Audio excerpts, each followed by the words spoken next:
Welcome to Love, Lust, Betrayal. Before we start the story, please subscribe and press the bell icon. Let's dive into story. I couldn't believe what I had just discovered. The excitement of our upcoming trip to Greece had turned into a nightmare. Jessica, my girlfriend of a couple of years, had been cheating on me with a guy named Mark. The betrayal hit hard, especially considering the effort I had put into saving up for this special vacation. A few weeks before our trip, I stumbled upon disturbing text messages on Jessica's phone. She had left it on my counter, and instinctively, I glanced down at the message preview. The content revealed a secret relationship with Mark, someone she had met during a girls' night out. The messages detailed the good times they'd been having together, and it shattered me. The devastation was overwhelming. The trip we had eagerly anticipated was tainted, and I couldn't fathom spending a week with someone who had betrayed my trust so profoundly. I was on the verge of confronting her, but a sudden flashback to my tumultuous childhood stopped me in my tracks.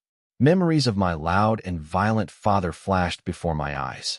The fear I experienced as a child resurfaced, and I realized I didn't want to become like him. So instead of pounding on the bathroom door in a fit of rage, I halted, my fist just inches away, and reconsidered my approach. What if I could find a way to address the situation peacefully without resorting to violence or confrontation? What if I could have a little fun and find a non-destructive way to cope with the pain? Then it hit me. You see, I had reconnected with an old schoolmate of mine, Sophie, about a year ago on Facebook. Sophie had always been stunningly beautiful, but we were just friends.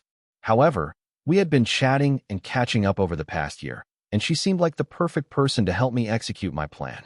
So I called Sophie and filled her in on the situation. I asked her if she'd like to go to Greece with me, and without hesitating, she agreed. Couldn't believe it.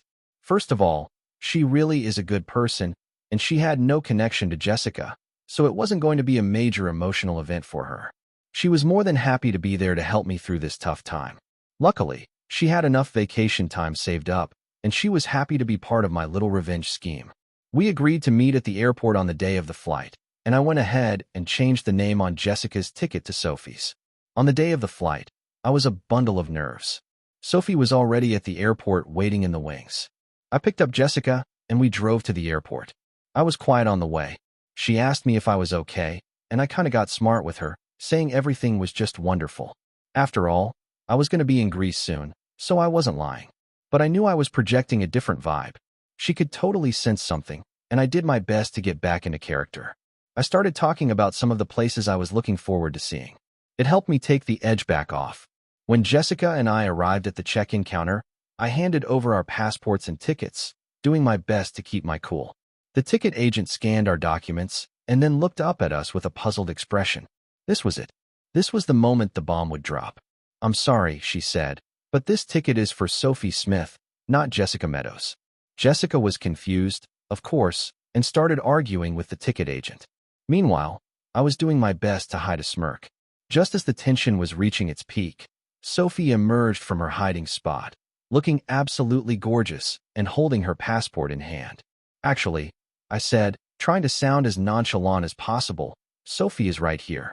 Jessica's face went from confused to furious in a split second. That's when I dropped the bomb. "I know you've been cheating on me with that loser, Mark," I told her, my voice surprisingly steady.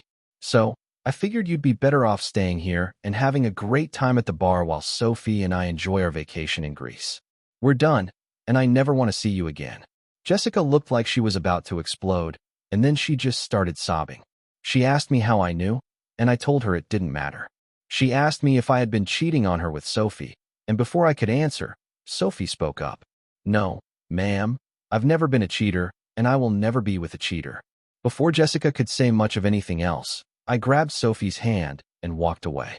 A ticket agent who had been watching the entire scene unfold simply nodded at us and led us through the gate. I turned around one more time and smiled as I entered the gate. The ticket agent had turned towards the gate, so she could finally release a big smile as she shook her head. Sophie and I boarded the plane, both of us still in disbelief at what had just happened. We settled into our seats, and as the plane took off, we clinked our little plastic glasses together in a toast to new beginnings and unexpected adventures.